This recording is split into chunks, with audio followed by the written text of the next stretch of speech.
வாங்க உள்ள சாஃப்டாக வெளில கிறிஸ்பியான கருணக்கிழங்கு வறுவல் என்னோட ஸ்டைலில் எப்படி செய்கிறதுன்னு பார்க்கலாம். இந்த கருணக்கிழங்கு வறுவல் சாம்பார் சாதம், ரசம் சாதம், தயிர் சாதம் 3 கூடயும் ரொம்ப சூப்பராக இருக்கும். இந்த அளவுக்கு கட் பண்ணிக்கோங்க கருணக்கிழங்கை.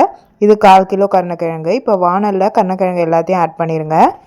1/2 டீஸ்பூன் ஜீரகப்பொடி, 1/2 டீஸ்பூன் பெருஞ்சீரகப்பொடி, 1/4 டீஸ்பூன் மஞ்சள் பொடி, 2 டீஸ்பூன் சாம்பார் பொடி ஆட் பண்ணிக்கோங்க. நல்லா மிக்ஸ் பண்ணி கொடுங்க. தேவையான அளவு உப்பும் போட்டுக்கோங்க. கூடவே 1 இன்ச்சு புளியும் ஆட் பண்ணிக்கோங்க. இப்போ ஒரு 150 ml தண்ணியை ஆட் பண்ணி நல்லா மிக்ஸ் பண்ணி விடுங்க. உப்பு காரம் கரெக்டாக இருக்கான்னு இப்போ செக் பண்ணிக்கோங்க. கிழங்கு பொறுத்து குக்கிங் டைம் வேரி ஆகும். 10 to 15 மினிட்ஸ் ஆகும் வேகிறதுக்கு. நல்லா பிளேட் போட்டு க்ளோஸ் பண்ணி வேக வைங்க. நடுவில் மிக்ஸ் பண்ணி விடுங்க. ஓரளவுக்கு தண்ணி வெட்டினோடனே உப்பு காரம் கரெக்டாக இருக்கான்னு செக் பண்ணிவிட்டு நல்லா தண்ணி வெத்துற வரைக்கும் குக் பண்ணுங்கள்.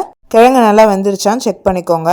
இப்போ தோசைக்கல்லில் ஒரு ஜென்ரஸ் அமௌண்ட் கடலை எண்ணெயை சேர்த்துக்கோங்க. இப்போ நம்ம வேக வச்ச கருணக்கிழங்கு பீஸை ஒன்று ஒன்றா எடுத்து தோசைக்கல்லில் ப்ளேஸ் பண்ணிடுங்க. எல்லா சைடும் எண்ணெய் ஆட் பண்ணிக்கோங்க. ஒரு 5 மினிட்ஸ் குக் பண்ண பிறகு திருப்பி போட்டு இன்னொரு சைடையும் குக் பண்ணுங்கள்.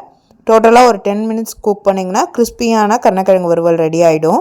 சூடாக சாப்பிட்டிங்கன்னா கிறிஸ்பினஸ் அப்படியே ரீட்டைன் ஆகும், இல்லைனா கொஞ்சம் சாகி ஆகிடும். ஆனால் டேஸ்ட்டு ரொம்ப சூப்பராக இருக்கும். செஞ்சு பார்த்து எப்படி இருக்குன்னு சொல்லுங்கள். இதுதான் எனக்கு தெரிஞ்சு ஈஸியான மெத்தட் ஆஃப் கருணக்கிழங்கு ஃப்ரைன்னு நினைக்கிறேன். இல்லை உங்களுக்கு வேறு ஏதாவது மெத்தட் தெரிஞ்சாலும் கமெண்ட்டில் சொல்லுங்கள். Happy cooking, healthy living. இந்த மாதிரி ஈஸி டேஸ்டி ரெசிபிக்கு சக்தி லைஃப் பீடியா சேனலை சப்ஸ்கிரைப் பண்ணிக்கோங்க.